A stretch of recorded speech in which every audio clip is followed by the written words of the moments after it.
Agama adalah sistem yang mengatur kepercayaan serta kepribadatan kepada Tuhan Yang Maha Esa, serta tata kaidah yang berhubungan dengan budaya dan pandangan dunia yang menghubungkan manusia dengan tatanan kehidupan.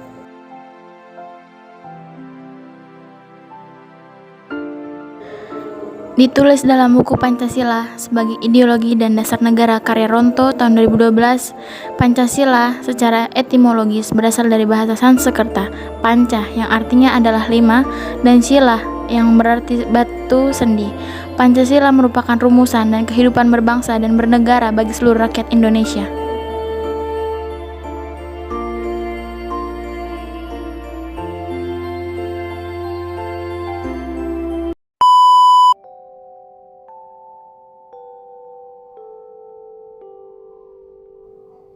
Organisasi-organisasi masyarakat Islam yang besar seperti organisasi Muhammadiyah maupun Nahdlatul Ulama perlu melakukan pendekatan kepada masyarakat Indonesia yang beraneka ragam perspektif untuk membangun persepsi integritas dari keberagaman identitas nasional.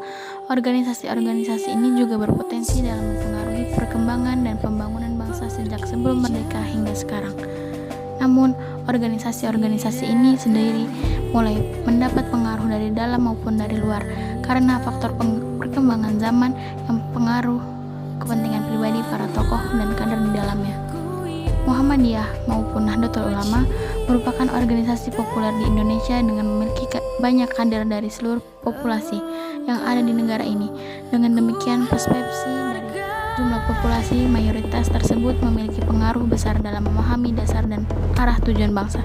Dengan ideologi Pancasila, terdapat diskursus ideologis yang perlu dikelola dengan baik dalam menyatukan pandangan pemikiran nilai-nilai Pancasila dengan nilai-nilai Islam yang disebut dengan populasi mayoritas tersebut.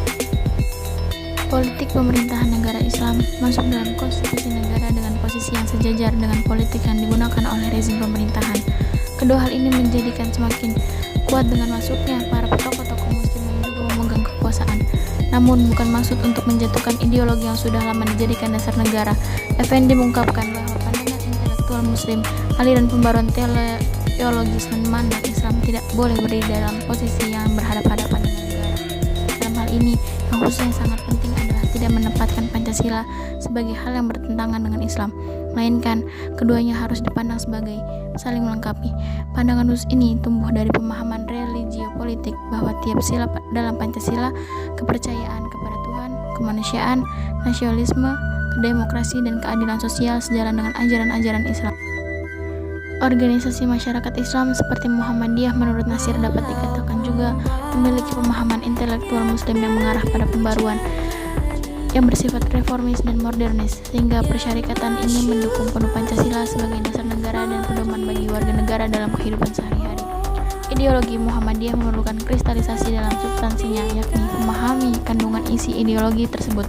Setelah itu dilakukan usaha-usaha untuk mensosialisasikan dan menanamkannya dalam kesadaran dan alam pikiran seluruh anggota, dan lebih jauh lagi menjadikan sebagai landasan idealisme pemikiran dan langkah-langkah dalam seluruh gerak Muhammadiyah secara kelembagaan. Perkembangan zaman yang tidak bisa dihindari menjadi realitas sekaligus tuntutan bagi setiap individu untuk dapat selalu beradaptasi terhadap perubahan yang perlu diaktualisasikan tanpa menghilangkan nilai atau ajaran Islam secara murni dan sikap organisasi Muhammadiyah yang reformis. Pendidikan itu perlu dipandang sebagai sebuah industri yang harus dikelola dengan profesional dan dengan paradigma baru.